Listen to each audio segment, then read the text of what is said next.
everyone. This is, I don't know, the umpteenth attempt at filming this wrap-up. Every day I've tried, I failed because I'm not best in my brain and I keep forgetting what I read. So let's rush through this. July I didn't even read a lot, mostly because recent weeks have been taken over by my new kitchen. I told you at some point that I bought a new kitchen. I had a good day and thought that's an idea I need to fix. I have the energy, and then I didn't anymore. And then I started to get worried and anxious and I couldn't focus on anything. And now the kitchen is here. It's been here for a week. It's almost all there and working, and I'm calming down. So it looks nice. I love having a dishwasher, but really the anxiety and stress around it showed me that I should not buy expensive things. I'm good with broken and used, but not with the expensive. So let's stick with books. In July, I read a few books, mostly audio. Let's start with the one physical book I read and talked about in a vlog. Oh yeah, I also talked about goals on my channel and vlog and a letter to the months. Thank you for watching, commenting. If you missed any of the videos, links are down below. So what was the physical book I read? What you're looking for is in the library. And I expected something different from the book. This is a book of short stories in a library where a librarian connects people with books. And this sounds lovely. It sounds nice. But for some reason, this felt more like a non-fiction self-help book for me, disguised in a novel form. So all these characters have troubles or issues in their working life. They're not happy with where they are, or they don't appreciate where they are. They're starting new, trying to look for something else and improve their life in a working situation. And it just felt like an educational novel where you are told in the first part what the problem is, then the person gets connected with a book that helps them realize and change their life, and then they start changing things, which is not bad, but it wasn't what I expected. I expected to fall in love with the characters and really fall in love with the librarian and all the things. What I didn't really like about the librarian, or rather how the librarian was always described, was that she was huge. It was every time, it was repetitive, and it kind of felt unnecessary. So I didn't like that. Overall, the stories and the people are interesting and they're not bad, but I felt disconnected because it felt so non-fiction-y to me. But if you want to check it out, maybe give it a trial and sample some. That was the only physical book I read. I read one other book, or rather finished one other book I read. That was The House at the End of Hope Street, which also didn't turn out so well. I started sampling it. Wasn't totally in love with the writing, but I was curious about the story. And then the more I read, the less interested and the more dislike I felt. So it took me long to read it, so maybe if I could have read it faster, I wouldn't have felt so disappointed. Who knows? The House at the End of Hope Street tells the story of a house where women end up when they are in a bad situation, let's say it like that. So this house appears when you are in trouble, and then you're allowed to stay for about 99 days or 100 days, and then you have to leave again. And in that time, the house and the owners and the people living in there help you fix your problem. So the house is littered with pictures of women who have stayed there, which are all very successful and well-known women. And that's what I was drawn to the story of this house who really helped women, gave them a time to rest and reset themselves and decide what they want and go on their creative endeavors, or there were also scientists and other things. So that was the part that really intrigued me about this, to have a place where you can go and take a break. And because I need a break, and I thought I would like to have a house like that gives me a break to reset. But the character we are following mostly, well, there are 3 people living at the house and we're following all 3 of them. But it's a little bit disorganized. So we don't have different perspective chapters, but for some reason there are sometimes just chapters. I didn't really see any sense in the chapters, and every chapter sometimes changes perspective on who we're focusing on. So we have the main character, I would say, of the book is this young woman who basically was doing her PhD, but then her professor stole her work. So It's not obvious from the beginning, but it turns out more and more as we read along and get more to know about the story. So she finds herself lost, doesn't know what she wants to do, and is completely confused. And there's also a lot of family baggage that she has. Then there is this other woman, this actress, who her fiance was cheating on her, so she feels lost as well, and she's trying to find where does her career go, what does she want, and she basically wants to have kids. But she's not able to have kids because she had an abortion in the past that went wrong. And then there is another woman who, I think she wants to be a singer, but mostly she's running away because she killed her husband. And yeah, so those are the women that are thrown together, and I like that we get to know them better more and more as we read, but they still feel, it always felt like the author was teasing instead of giving you information or showing you information. A lot of things are told and a lot of things are withheld to keep you reading, which worked because I kept reading, but also I hated it. I hated that the twist and plot twist with the PhD student was, oh my God, her professor was a woman.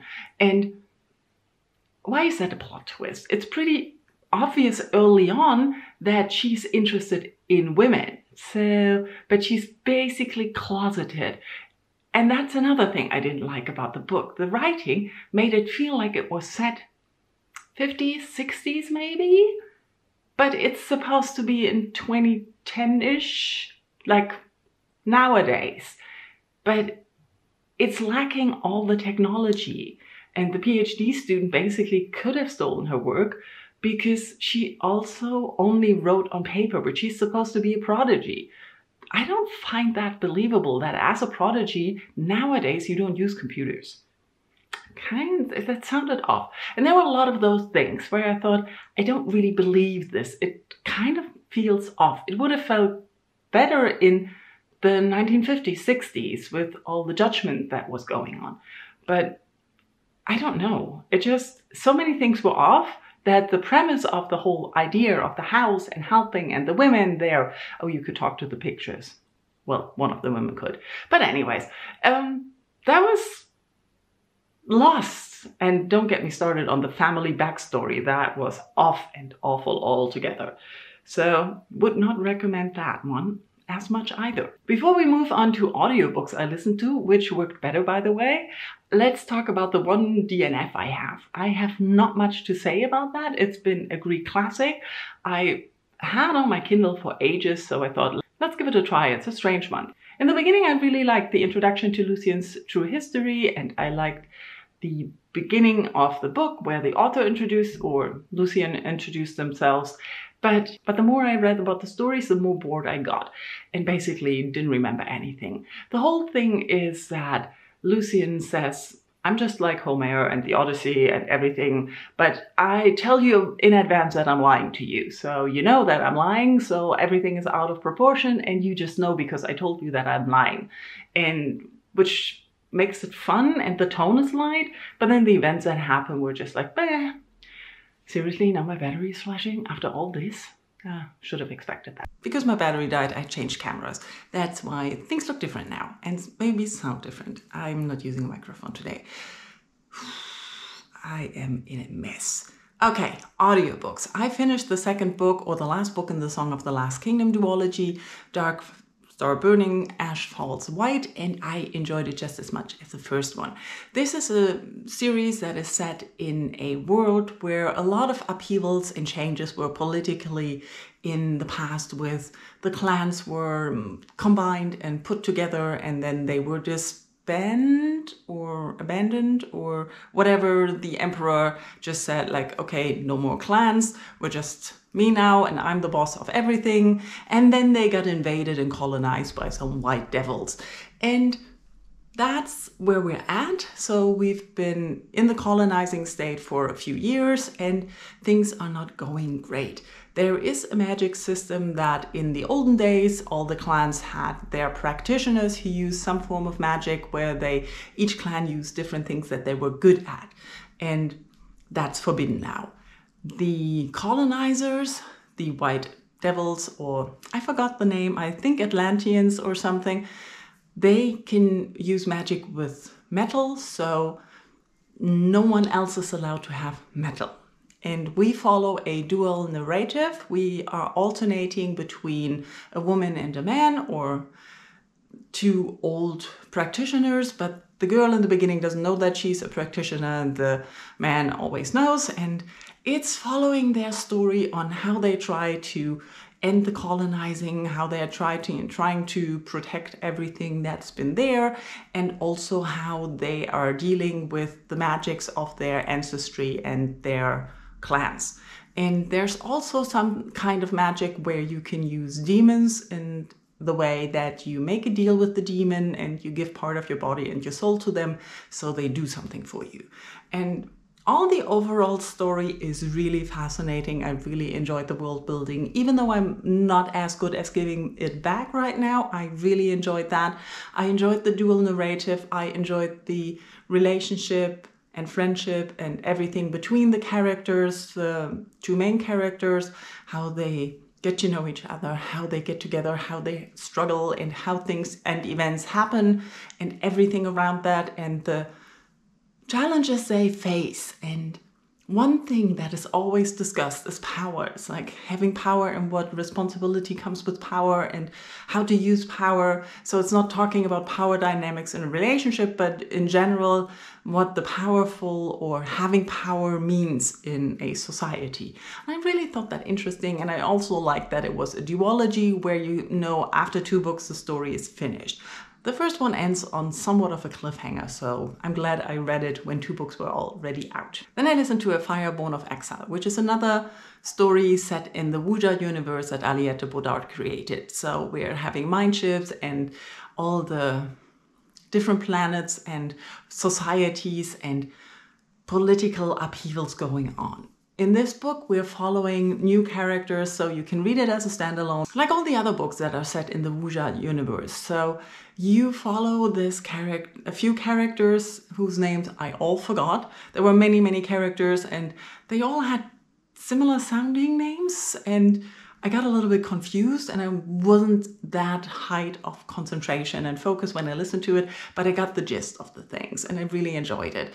It's a story of revenge. So we're mostly following one woman who comes to this planet and town and wants to take revenge on someone who really did her bad in the past and also did something bad. But it's also talking and dealing with the fact of being in a situation where a magistrate is too powerful and you don't really have a choice. It's also dealing with the idea of revenge and what it does for you and how it really eats your soul a little bit. And it's also about a relationship between 2 characters, how they get to meet, and the one person who wants revenge is finding new hope for life, and the revenge part comes with her basically thinking, I won't get out of this alive. And I really liked that part, and I really liked the storytelling as usual and the world. I highly recommend those books or the Wuja universe to people who are interested in a different science fiction setting with the mind ships, which are ships that have their own mind and they count as people, so you can have relationships with the ships and children with the ships and things. I really like that idea. Then I listened to something very lighthearted, Geekerella. It is, as you can guess, a Cinderella adaptation about geeks or around geeks or geekdom, fandom of a science fiction show. Think something like Star Trek. And a con and it being adapted to film, the Cinderella character. Okay, what's wrong with cameras today? This one just stopped for no reason. Anyways, Geekerella. We have the Cinderella character telling us one part, and then we have the prince telling us the other part. So we're alternating again. The prince is an actor who's playing the main role in the movie adaptation of this old show that everybody loves, and especially that the Cinderella character loves and has a blog about. So they, for some reason, start talking. I mean, you know, it's Cinderella. It's a cute package. The writing flows. It's a lot of dialogue and fun stuff. It was lighthearted. It was what I needed. I flew through it. The audiobook was fun. And then I listened to the last 2 installments of The 5-Minute Detective, The Case of the Haunted House, and The Case of the Felonious Faire. So The 5-Minute Detective is basically a person who's a little bit stupid and strange, but for some reason he survived a chemical experiment. He's the only one who survived, and for 5 minutes a day he's the most smartest man in the world. For the rest of the day he's average to annoying. And the fun part is that through all of this experiment, he kind of changed his personality and thinks he's Sherlock Holmes, or rather a descendant of Sherlock Holmes. So it's a Sherlock Holmes adaptation. The stories are fun, they're entertaining. I like to see how the detective and the Watson character are getting to know each other better, how they are trying to deal with life and the situations, and how they find themselves always exploring new adventures. It's fun adventure stuff. The audiobooks are fun as well. Like I said, this was book 2 and book 3. Book 1 explains the whole experiment thing and how those two get together. It's also fun. The last book I listened to was basically one of my favorite authors, David Eggers, and Ethan Hawke putting out an audiobook. How could I not listen to that? It's middle grade. It's about the dog in the park who always has been in the park. It's about the animals in the park and how they see the world, how they live their life and explain life to themselves. It's really cute and it's fun, and I enjoyed the audiobook. The Ice and the Impossible was just the blast. And the last thing I listened to, a good thing to end July on. And that's what we're ending the vlog on, because I'm getting really late for work. That's not even a vlog. What am I talking about? And that's been all the books July. Thank you all for watching. Let me know in comments how you are doing. How's August treating you? How was your July? Did you read something good? Have you heard of the books I talked about? Anything to add? I know I haven't been very eloquent on the things today, but we just want to put out a wrap up, because not putting out one feels wrong as well. Thank you all for watching. Let's talk in comments. Bye bye.